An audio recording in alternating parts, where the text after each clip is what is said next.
Nah, bagaimana Pagi, Bu. yel-yelnya? Selamat pagi. Pagi, Pagi. Pagi, pagi, Bu. luar biasa. Oke.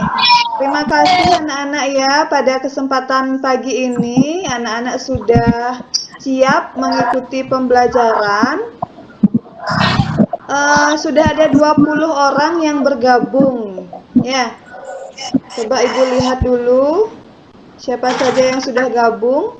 Sri Puspita Dewi, Denis, kemudian Raigo Vindadasi, Gede Wiatnyana, Ari Kencana Dewi ya. Sudah banyak yang hadir. Bagaimana anak-anak sudah siap mengikuti pembelajaran hari ini? Sudah. Ya.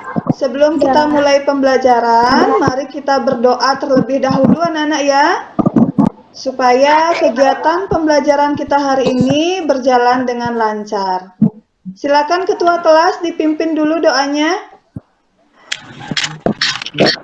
Sebelum kita pembelajaran, alangkah baiknya kita melakukan doa. Doa sesuai agama dan kepercayaan masing-masing. Berdoa mulai. Berdoa selesai. Terima Ya, kasih. bagus. Terima kasih ya Ari Kusuma. Bagaimana kabarnya anak-anak? Baik, Bu. Ya, sudah sarapan? Sudah. Ya, bagus sekali ya. Jadi sarapan itu sangat penting anak-anak. Walaupun dalam kondisi masih pandemi, kita tetap semangat mengikuti pembelajaran secara daring anak-anak ya. Dan anak-anak di rumah juga tetap jaga kesehatan, kemudian makan makanan yang sehat supaya imun tubuhnya tetap terjaga. Kemudian kalau keluar rumah ingat pakai apa? Masker, bagus sekali. Kemudian jaga jarak dan hindari kerumunan. Ingat itu anak-anak ya, karena sekarang kita kasus COVID di Bali ini sudah sangat tinggi.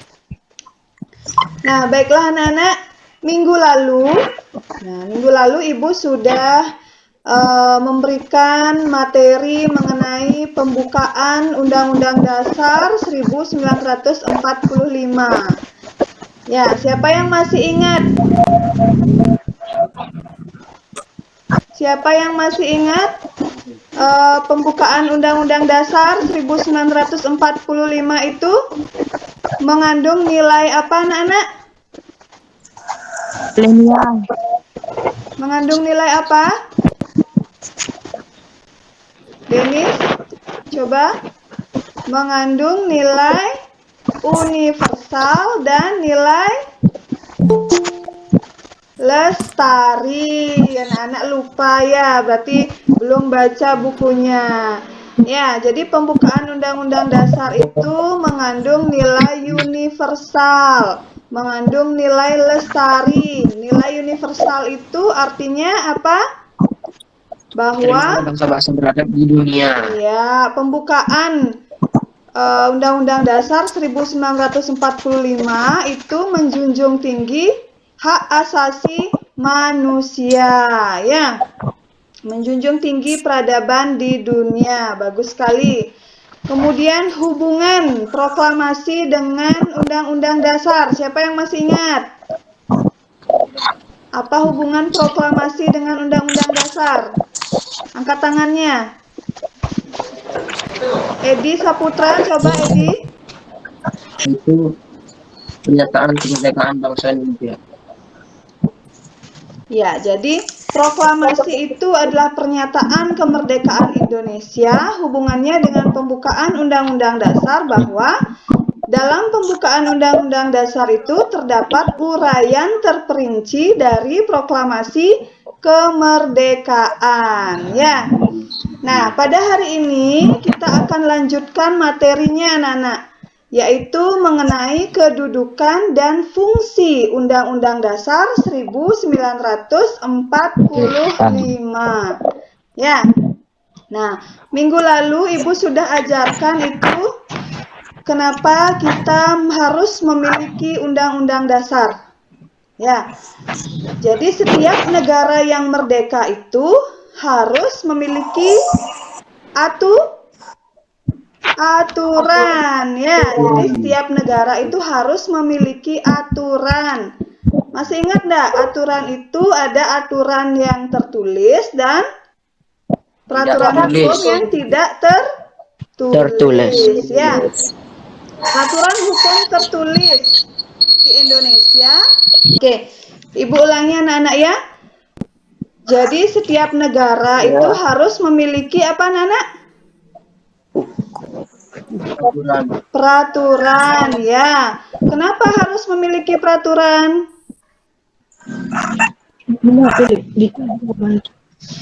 Supaya kehidupan masyarakatnya menjadi teratur dan terarah ya. Ya, bagus sekali. Nah, kemarin Ibu sudah bagi menjadi beberapa kelompok melalui WhatsApp group. Silakan anak-anak berdiskusi dengan kelompoknya masing-masing ya. Kemudian cari jawaban dari soal yang Ibu berikan, yang sudah Ibu kirimkan kemarin, mengenai kedudukan dan fungsi Undang-Undang Dasar 1945. Ya, tapi sebelum lanjut, Ibu akan berikan pretest kepada anak-anak. Sebelum anak-anak berdiskusi dengan kelompok, Ibu akan kirimkan link pretestnya. Silakan anak-anak jawab. Ya, sebentar Ibu akan kirimkan. Ya, anak-anak sudah bisa lihat linknya dalam kolom chat? Bisa, Bu. Ya, silakan dibuka linknya, kemudian dijawab ya. Oh, anak-anak apa bisa mendengarkan Ibu? Belum selesai, Bu. Belum selesai, ya. Ibu kasih waktu sekitar 2 menit lagi ya. Silakan dijawab saja, itu ada beberapa soal untuk mengetahui pemahaman kalian sudah sejauh mana anak-anak mengetahui tentang materi yang akan Ibu ajarkan hari ini. Sudah ya? Ari Kusuma sudah? Sudah. Iya. Yang lain sudah anak-anak ya? Sudah, Bu. Oke. Nah, sekarang silakan anak-anak berdiskusi dengan kelompok masing-masing. Ya. Silakan anak-anak berdiskusi, kemudian LKPD yang Ibu sudah bagikan kemarin, anak-anak silakan juga dijawab. Sebentar Ibu akan adakan presentasi. Ibu akan tunjuk beberapa kelompok untuk mempresentasikan hasil diskusinya masing-masing ya. Ibu kasih waktu sekitar 5 menit untuk berdiskusi. Silakan anak-anak. Gimana? Sudah anak-anak? Oke, Ibu cukupkan waktunya untuk berdiskusi anak-anak ya. Coba sebelum Ibu yang memberikan kesimpulan, Ibu minta anak-anak untuk mempresentasikan hasil diskusi kalian bersama kelompok. Siapa yang ingin pertama mempresentasikan? Ari Kusuma, mana Ari Kusuma? Ari Kusuma sudah siap? Sudah. Ya, Ari Kusuma mewakili kelompok 1 ya Ari ya. Om Swastiastu, perkenalkan nama saya Mr. Ari Kusuma Wardani dari kelas 8A nomor absen 23. Saya perwakilan dari kelompok 1. Baik, di sini saya akan mempresentasikan kedudukan dan juga analisis fungsi Undang-Undang Dasar 1945. Saya mulai. Yang pertama, jelaskan kedudukan Undang-Undang Dasar 1945. Kedudukan Undang-Undang Dasar 1945 merupakan hukum dasar yang tertulis. Selain hukum dasar yang tertulis, ada hukum dasar yang bersifat tidak tertulis yang biasa disebut dengan nama konveksi. Yang berikutnya yaitu nomor 2, analisis fungsi Undang-Undang Dasar 1945. Sebagai hukum dasar, Undang-Undang Dasar merupakan sumber hukum tertulis. Undang-Undang Dasar juga berperan sebagai pengatur bagaimana kekuasaan negara disusun, dibagi, dan dilaksanakan. Selain itu, Undang-Undang Dasar juga berfungsi sebagai penentu hak dan kewajiban negara, aparat, dan juga warga negara. Baik, apakah ada yang ingin bertanya? Ya, bagus sekali presentasinya dari kelompok 1. Oke, apakah ada pertanyaan dari kelompok yang lain? mengenai jawaban dari kelompok 1 atau ingin menambahkan? Tidak. Ya, kalau tidak kita lanjutkan anak-anak ya. Kelompok 2 selanjutnya Ari Kencana. Mana Ari Kencana? Ari Kencana, silakan dipresentasikan hasil diskusi kelompoknya. Sudah siap Ari? Ari Kencana mewakili kelompok 2. Om Swastiastu, perkenalkan, nama saya Nikita Ari Kencana, absen 22 dari kelompok. Sepertinya jaringannya Ari kurang bagus ini. Di sini saya akan presentasi jawaban saya dan kelompok saya mengenai pertanyaan yang diberikan oleh Ibu Rizky. Ya. Yang pertama, kedudukan Undang-Undang Dasar Negara Republik Indonesia tahun 1945 sebagai hukum dasar atau hukum. Ya, ulangi Bu. Nomor 1, kedudukan Undang-Undang Dasar. Ya. Nomor 1, kedudukan Dasar Negara Republik Indonesia tahun 1945 sebagai hukum dasar atau hukum pokok. Undang-Undang Dasar Negara Republik Indonesia mempunyai kedudukan yang paling tinggi yang bersifat fundamental. Artinya mempunyai hakikat dan kedudukan hukum yang tetap dan secara hukum tidak dapat diubah. Di mana landasan bentuk-bentuk peraturan seperti undang-undang, peraturan pemerintah, di bawahnya harus dipertanggungjawabkan sesuai ketentuan Undang-Undang Dasar Negara Republik Indonesia tahun 1945 yang menempati kedudukan tertinggi yang bermuara pada Pancasila sebagai sumber dari segala sumber hukum negara yang ditetapkan pada sidang PPKI tanggal 18 Agustus 1945. Pertanyaan yang kedua, Undang-undang juga memiliki fungsi. Undang-Undang Dasar Negara Republik Indonesia tahun 1945 memiliki fungsi yaitu sebagai alat kontrol, pengatur, dan penentu. Sekian, terima kasih. Apakah ada pertanyaan? Ya, bagus sekali ya. Kita skip dulu pertanyaannya. Lanjut kelompok 3, Denis Swiadnyana. Silakan Denis, presentasikan hasil kelompoknya. Om Swastiastu, perkenalkan saya Ketua Denis Swiadnyana dari kelas 8A nomor absen 7. Ya. Kali ini saya presentasikan hasil diskusi dari kelompok saya, kelompok 3. Jelaskan kedudukan UUD NRI tahun 1945. Kedudukan UUD NRI tahun 1945 adalah sebagai hukum yang paling tinggi dan fundamental. Sifatnya karena merupakan sumber legitimasi atau landasan bentuk-bentuk peraturan perundang-undangan di bawahnya. Yang kedua, analisislah fungsi UUD NRI 1945 bagi negara Indonesia. Sebagai hukum, UUD 1945 merupakan sumber hukum tertinggi dari keseluruhan hukum Indonesia. Ya. Oke. Selanjutnya kelompok 4, Wahyu Pradnyana. Mana Wahyu? Silakan. Saya, Bu. Presentasikan ya. Perkenalkan, nama saya Ibu Wahyu Pradnyana dari kelas 8A absen 15 akan mempresentasikan kerja dari kelompok 4. Soal yang pertama, jelaskan kedudukan Undang-Undang Dasar Negara Republik Indonesia tahun 1945. Kedudukan Undang-Undang Dasar Negara Republik Indonesia 1945 adalah sebagai hukum paling tinggi dan bersifat fundamental atau sesuatu yang menggambarkan berbagai hal, kegiatan, dan prinsip-prinsip. Pertanyaan kedua, analisislah fungsi Undang-Undang Dasar Negara Republik Indonesia tahun 1945 bagi negara Indonesia.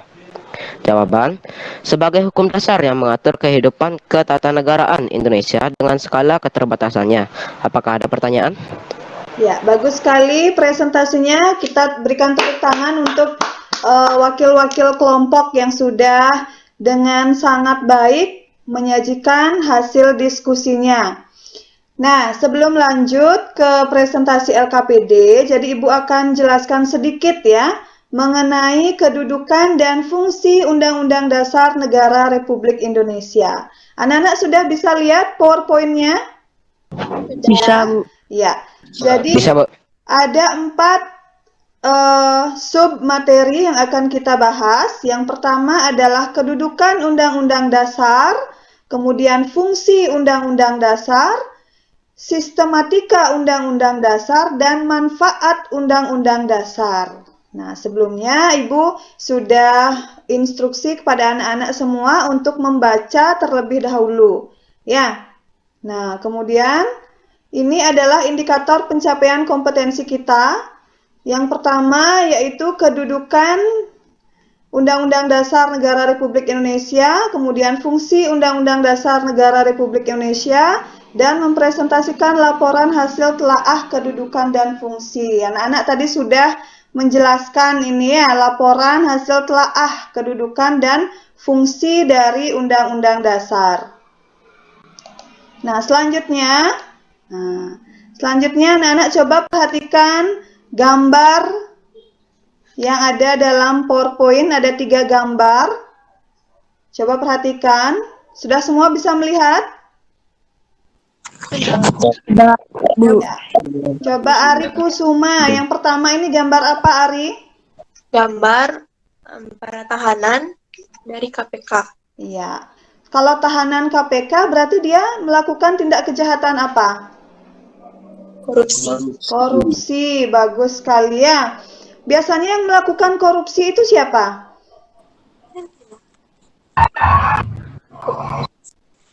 Orang yang sedang menduduki jabatan-jabatan tertentu ya. Nah, sering anak-anak menonton berita tentang korupsi enggak? Sering.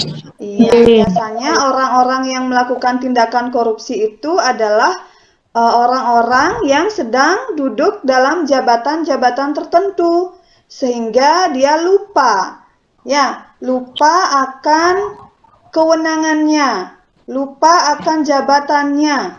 Dia menyalahgunakan jabatannya, anak-anak. Korupsi itu sangat merugikan negara, anak-anak ya, sangat merugikan masyarakat. Nah, untuk itu KPK sedang berusaha membersihkan negara kita dari pelaku-pelaku tindak kejahatan korupsi, anak-anak. Ya, kemudian gambar yang kedua. Nah, gambar apa ini? Gambar polisi sedang Menilang sepeda. Iya. Menilang sepeda. Kenapa dia menilang? Karena berboncengan sepeda. Iya, karena dia melanggar peraturan, ya. Dia tidak memakai helm. Kemudian berboncengan melebihi kapasitas. Itu berbahaya enggak, anak-anak? Berbahaya. Jadi Pak Polisi ini tugasnya apa? Menertibkan lalu lintas. Ya. Kenapa perlu tata tertib dalam berlalu lintas? Demi keselamatan bersama. Iya, demi keselamatan bersama. Coba bayangkan anak-anak. Iya, coba bayangkan kalau misalnya di negara kita tidak ada peraturan, tidak ada hukum, apa yang terjadi? Maka negara kita akan menjadi berantakan. Iya, berantakan, menjadi kacau. Setiap orang akan melakukan kehendaknya sendiri. Tidak ada peraturan, berarti kalau di lalu lintas tidak terdapat peraturan, apa yang terjadi? Sering terjadi kecelakaan. Benar enggak, anak-anak? Benar. Iya, sering terjadi kecelakaan. Coba di perempatan itu tidak ada lampu lalu lintas. Tidak ada lampu yang mengatur lalu lintas. Pasti sering terjadi kecelakaan. Ya, sama seperti di negara kita, anak-anak ya. Negara kita di Indonesia perlu adanya suatu peraturan hukum dasar yang dijadikan pedoman atau acuan dalam bertingkah laku, anak-anak, yaitu Undang-Undang Dasar Negara Republik Indonesia. Nah, kemudian gambar yang ketiga. Nah, gambar yang di bawah ini ada gambar apa saja? Cuma setengah. Gambar polisi ya. Indonesia.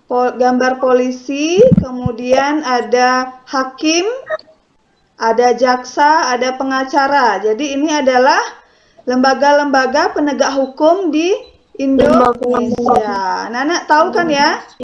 Iya. Ya, baiklah kita lanjutkan. Bisa.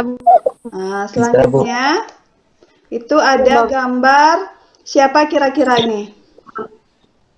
Presiden. Ya, Insinyur Soekarno, ya, ada Muhammad Hatta.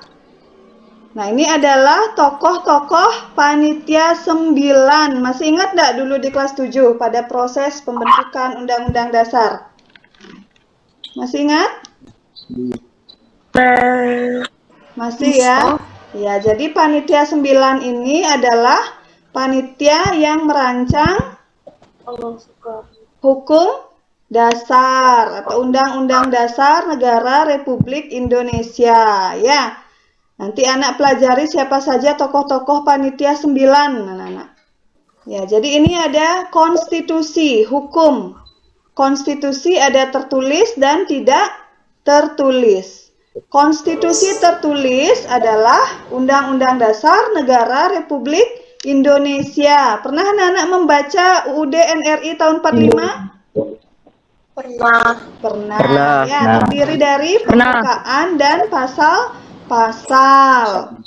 Kemudian konstitusi tidak tertulis yang dikatakan oleh kelompok 1 tadi disebut dengan konvensi. Jadi konvensi itu adalah kebiasaan-kebiasaan yang dilakukan dalam sebuah kenegaraan, ya, sudah terpelihara. Sudah dijadikan sebagai hukum dasar. Contohnya misalnya pidato presiden setiap tanggal 16 Agustus. Itu tidak tertulis tapi sudah menjadi kebiasaan dalam sebuah negara. Nah, kemudian kedudukan Undang-Undang Dasar yaitu sebagai hukum dasar. Benar yang dikatakan oleh anak-anak tadi, ya, bahwa Undang-Undang Dasar itu adalah hukum dasar yang berkedudukan sebagai sumber hukum dan merupakan hukum dasar yang menempati kedudukan tertinggi. Nah, kenapa dia bisa dikatakan menempati kedudukan tertinggi? Karena Undang-Undang Dasar itu bukan satu-satunya hukum yang ada di Indonesia. Jadi Undang-Undang Dasar itu hanya memuat hal-hal pokoknya saja. Secara lebih rinci akan dijabarkan ke dalam peraturan perundang-undangan yang ada di bawahnya. Seperti misalnya TAP MPR, kemudian undang-undang, ada Perpu, ada peraturan presiden, peraturan daerah, dan lain sebagainya. Ya, jadi Undang-Undang Dasar itu kedudukannya tertinggi sebagai payung hukum, anak-anak. Ya, sudah mengerti? Sudah. Ya. Kita lanjutkan. Ini adalah sistematika, anak-anak. Jadi sistematika Undang-Undang Dasar sebelum perubahan dan sesudah mengalami perubahan. Oh, bukan, ini sistematika ya. Jadi ini adalah fungsi, ya, manfaat dan fungsi Undang-Undang Dasar 1945. Sifat Undang-Undang Dasar. Bisa anak-anak lihat? Bisa. Ya, bisa ya. Jadi sifatnya yang pertama, tertulis dan rumusannya jelas. Jadi Undang-Undang Dasar itu jelas rumusannya, tertulis, disahkan, ya. Kemudian bersifat singkat dan supel. Kenapa dia dikatakan singkat? Karena dia hanya mengatur hal-hal yang bersifat pokok, ya, sehingga dia dikatakan singkat. Kemudian memuat norma-norma dan ketentuan yang harus dilaksanakan secara konstitusional. Memuat norma-norma, norma dasar, ya, hal-hal yang fundamental. Kemudian peraturan hukum positif yang tertinggi. Seperti yang Ibu katakan tadi bahwa Undang-Undang Dasar itu berkedudukan sebagai hukum positif, ya, hukum yang tertinggi. Kemudian apa fungsi dari Undang-Undang Dasar, anak-anak? Yang pertama adalah membatasi kekuasaan negara. Nah, jadi di Indonesia, di negara kita itu kan ada pemerintah, ada masyarakat. Jadi Undang-Undang Dasar itu tidak hanya mengatur perilaku masyarakat, tetapi juga membatasi kekuasaan negara. Misalnya seperti presiden, wakil presiden, MPR. Nah, dia ada yang membatasi. Kalau tidak ada yang membatasi, maka pemerintah kita akan berperilaku sewenang-wenang, ya. Berperilaku sehendaknya, begitu. Kemudian yang kedua, menjamin hak dan kewajiban warga negara. Jadi hak dan kewajiban warga negara itu diatur dalam undang-undang.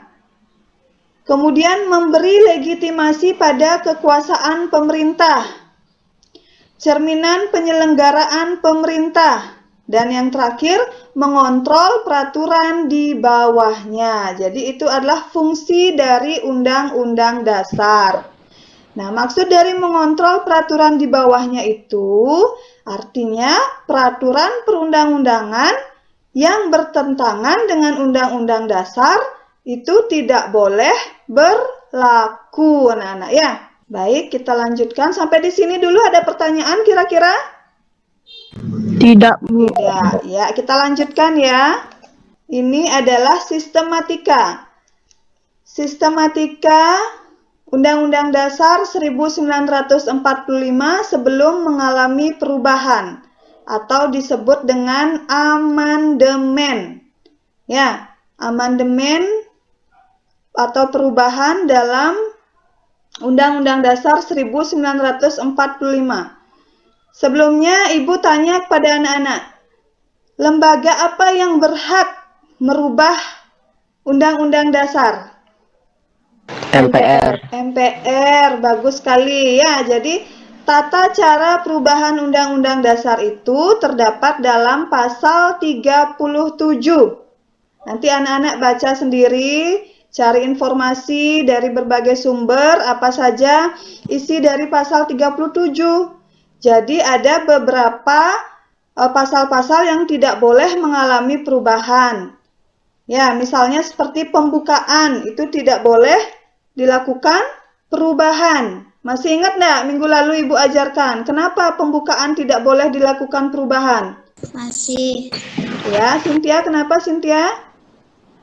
Karena akan membubarkan seluruh negara Indonesia. Ya, karena merubah pembukaan berarti membubarkan negara Indonesia. Bagus. Ya, bagus sekali.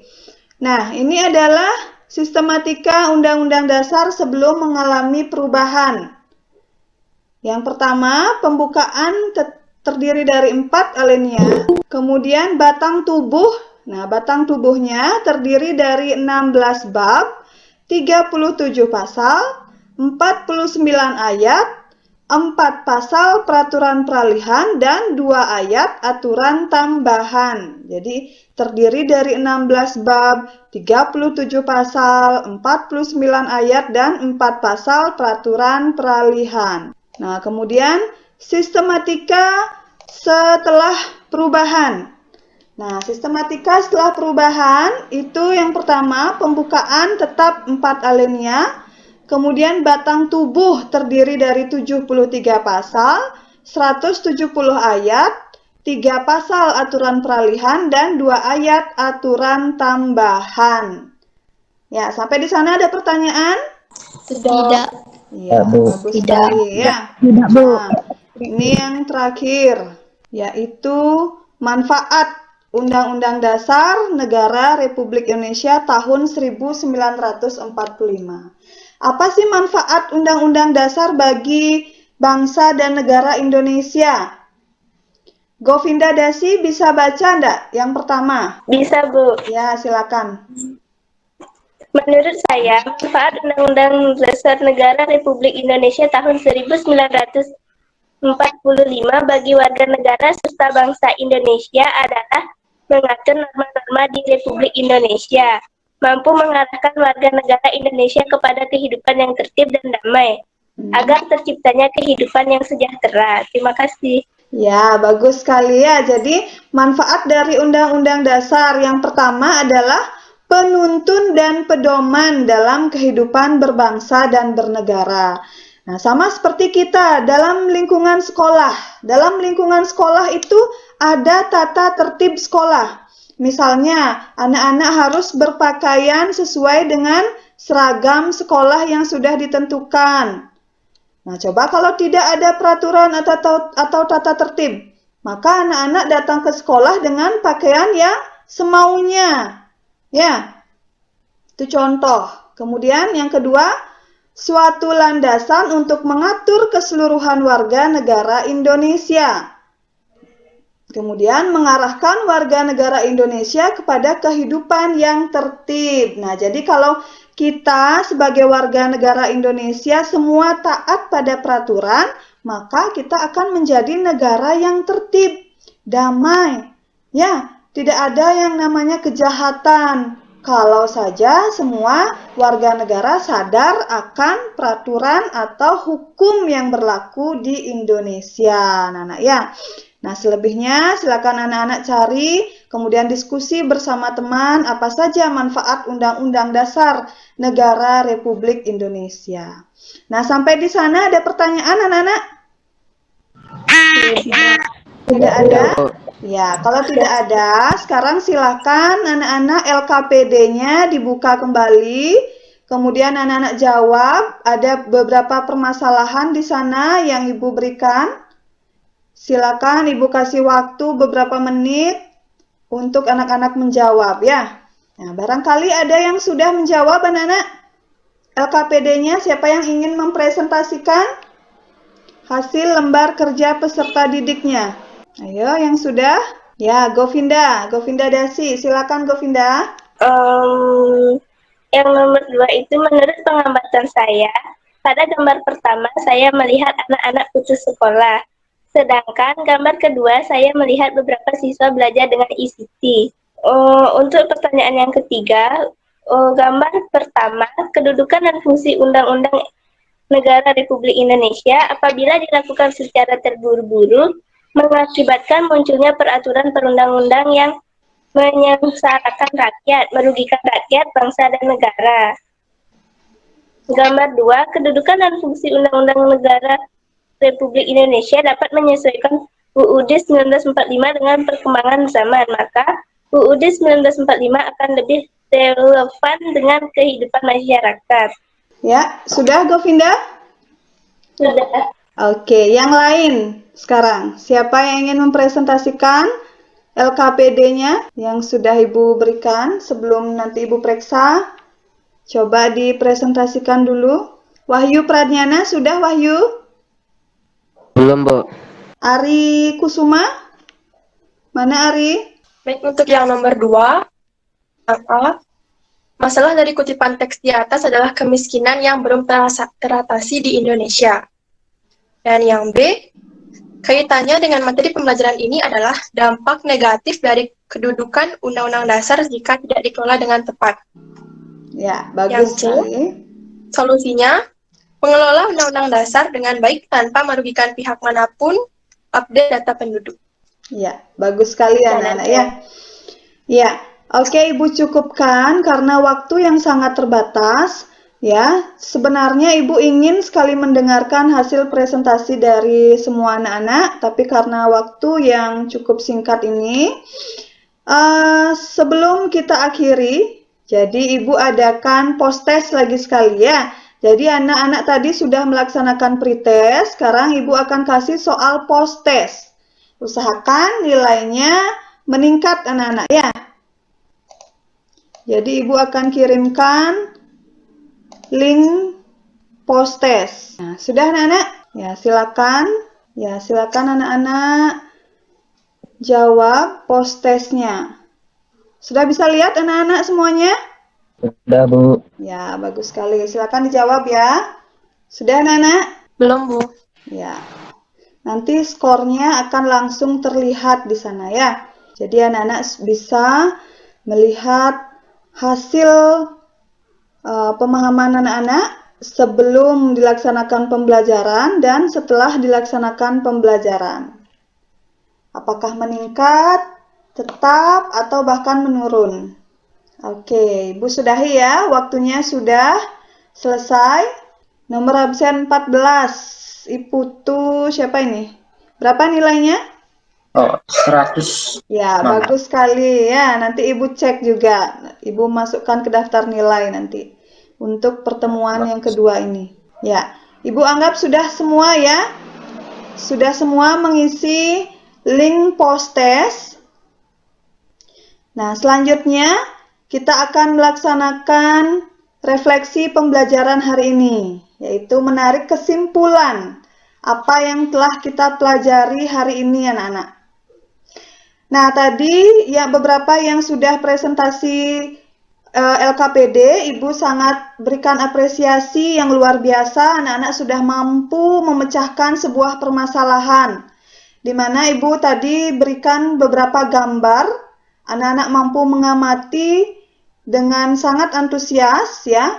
Jadi memang benar yang dikatakan oleh Rai Govinda Dasi itu bahwa masih terjadi beberapa penyimpangan-penyimpangan terhadap peraturan di Indonesia, peraturan Undang-Undang Dasar terutama ya.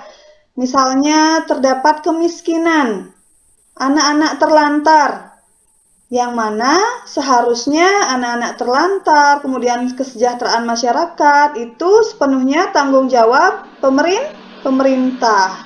Tapi masih banyak anak-anak yang putus sekolah. Padahal itu kan sudah diatur dalam Undang-Undang Dasar 1945, ya, bahwa semua masyarakat itu berhak mendapatkan pendidikan. Ya, jadi tidak ada alasan untuk anak yang putus sekolah, begitu anak-anak ya. Kemudian kemiskinan di Indonesia juga masih sangat tinggi anak-anak. Banyak kita perhatikan di berita-berita, di televisi, ya, di media sosial, banyak terjadi ketimpangan kehidupan masyarakat. Ada yang tinggal di bawah kolong jembatan, tidak punya rumah, tidak bisa makan. Salah satu sisi, ada yang hidupnya sangat berlebihan. Jadi itulah ketimpangan-ketimpangan yang masih terjadi di negara kita, anak-anak. Ya, semoga ke depannya pemerintah kita mampu untuk mengatasi permasalahan-permasalahan tersebut, anak-anak ya. Nah, setelah melaksanakan pembelajaran hari ini, kira-kira apa manfaat yang anak-anak peroleh dari materi yang sudah kita bahas hari ini? Manfaat yang sudah anak-anak peroleh. Kesimpulan yang saya dapat tentang arti penting Undang-Undang Dasar Negara Republik Indonesia 1945 adalah Undang-Undang NRI tahun 1945 berisi aturan dasar kehidupan berbangsa dan bernegara di Indonesia. Sudah? Ya, bagus sekali. Berikan tepuk tangan pada Ayu Rai ya. Yang lain, ada lagi yang ingin menambahkan? Apa kesimpulan kita pada pembelajaran hari ini? Wahyu Pradnyana, mana Wahyu? Saya, Bu. Ya, kira-kira apa yang dapat kamu ambil kesimpulan pembelajaran kita hari ini? Tentang fungsi dan kedudukan Undang-Undang Dasar, Bu. Ya, tentang fungsi dan kedudukan Undang-Undang Dasar, bahwa Undang-Undang Dasar itu menempati kedudukan Tertinggi, bagus Bu. sekali ya. Kemudian memiliki fungsi untuk mengatur penyelenggaraan pemerintah negara Indonesia. Bagus sekali anak-anak ya. Nah, anak-anak, sampai di sini dulu. Kira-kira ada pertanyaan tidak? Tidak. Tidak, bagus ya. Tidak, Bu. Jadi anak-anak sudah memahami apa yang Ibu sampaikan dan sudah memahami apa yang telah anak-anak diskusikan. Ibu harap pembelajaran berikutnya lebih bagus lagi, lebih semangat lagi anak-anak ya. Kemudian disiplinnya ditingkatkan. Disiplin dalam mengikuti pembelajaran. Ya. Kemudian disiplin dalam berpakaian, itu harus ditingkatkan anak-anak, karena kita adalah bangsa Indonesia yang taat terhadap peraturan, ya. Nah, baik anak-anak, kita akhiri pembelajaran hari ini, kemudian minggu depan kita akan membuat sebuah proyek, ya. Membuat sebuah proyek yaitu materi tentang menampilkan perilaku yang sesuai dengan Undang-Undang Dasar 1945. Ya, nanti anak-anak pelajari dalam buku paket itu materinya. Minggu depan kita akan bahas bersama-sama. Baik, kalau tidak ada yang bertanya, Ibu akhiri sampai di sini. Ketua kelas silakan pimpin doa untuk mengakhiri pembelajaran. Baik, sebelum kita akhiri pembelajaran hari ini, alangkah baiknya kita melakukan doa. Doa sesuai agama dan kepercayaan masing-masing. Berdoa mulai. Berdoa selesai. Terima kasih. Terima kasih anak-anak, bagus sekali pembelajaran hari ini sudah berjalan dengan lancar. Ibu izinkan anak-anak untuk live ya, silakan akhiri panggilannya. Selamat pagi anak-anak. Pagi. Ya, sampai jumpa. Terima kasih, Bu. Ya.